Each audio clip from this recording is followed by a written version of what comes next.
بسم اللہ الرحمن الرحیم۔ السلام علیکم نائنتھ کلاس۔ ویڈیو نمبر 2 میں ہم پڑھیں گے کاہلی۔ کاہلی یہ وہ سبق ہے جس کو آپ بخوبی 8 کلاس میں پڑھ چکے ہیں۔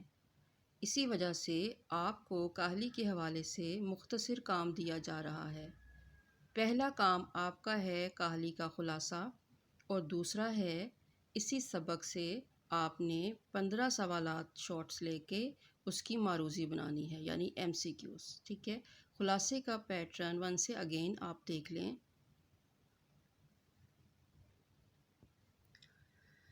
یہ دیکھیں، فرسٹ مارجن لائن آپ نے یہاں پہ لکھنا ہے تاریخ یعنی ڈیٹ اور منتھ کا نام، مہینے کا نام، اور سینٹر میں آپ نے لکھنا ہے اردو۔ یہاں پر لکھا گیا ہے اردو الف، چونکہ یہ 8 کلاس کے لیول کے لیے کاپی تیار کی گئی ہے۔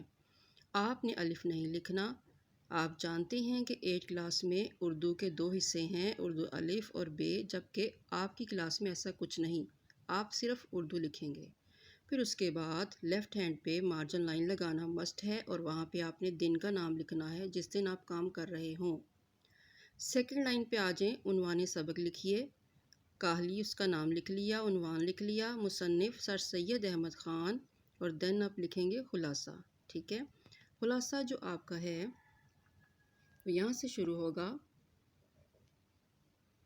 اور یہ پورا پیج آپ کا لگ کے تو اگلے صفحے پہ آپ آئیں گے۔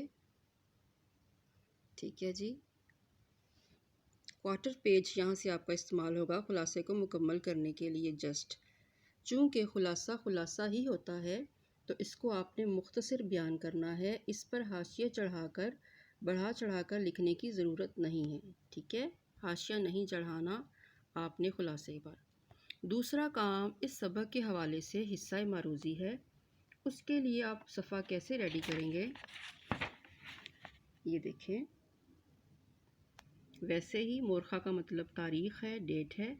آگے دیکھیں اردو آپ لکھیں گے، پھر دن کا نام، اسی طرح سے عنوان سبق، کاہلی، مصنف، پھر حصہ معروضی۔ حصہ معروضی میں سوالات آپ کے 15 ہوں گے۔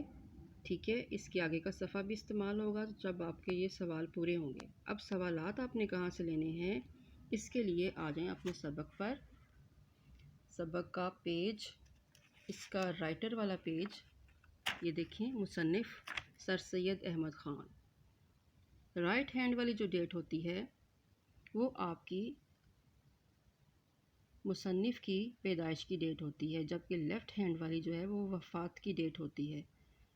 اب نیچے دیکھیں، کچھ جملے میں نے انڈر لائن کر رکھے ہیں، ضروری نہیں آپ کے نزدیک بھی یہی مسٹ ہیں۔ آپ یہاں سے 5 سے 7 سوال اٹھائیں حصہ معروضی کے لیے۔ اس کے بعد آپ نے کیا کرنا ہے جی، مشقی کام پہ آ جائیں۔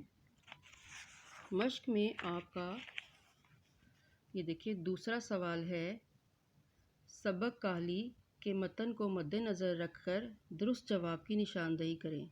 یہاں پہ دیکھیں آپ کو چھوٹے چھوٹے 4 سوال نظر آئیں گے، اور آگے اس کے آپشن ہیں 4۔ ٹھیک ہے، اس طرح سے آپ یہاں سے بھی ہیلپ لے سکتے ہیں، 1 سوال لیں، 2 لیں یا 4 لے لیں۔ اس کے علاوہ آپ نے غور کرنا ہے کہ کیا اس سبق میں الفاظ متضاد، مترادف، ٹھیک ہے، مذکر مؤنث ہیں، تو وہاں سے آپ ایک لفظ اٹھا کر، ٹھیک ہے، آپ نے اس کے ساتھ بھی ایک سوال بنانا ہے معروضی کے لیے۔ اور پھر دیکھیں اعراب کے الفاظ، وہاں سے بھی آپ ایک لفظ لیں اور اس کو ایم سی کیوز میں شامل کریں۔ اس طرح سے آپ نے 15 سوالات لیتے ہوئے حصہ معروضی تیار کرنی ہے۔ 2 کام ہیں اس سبق کے، ایک ہے خلاصہ اور دوسرا ہے آپ کا ایم سی کیوز۔ ٹھیک ہے، اوکے جی، اللہ حافظ، سی یو اگین نیکسٹ ویڈیو۔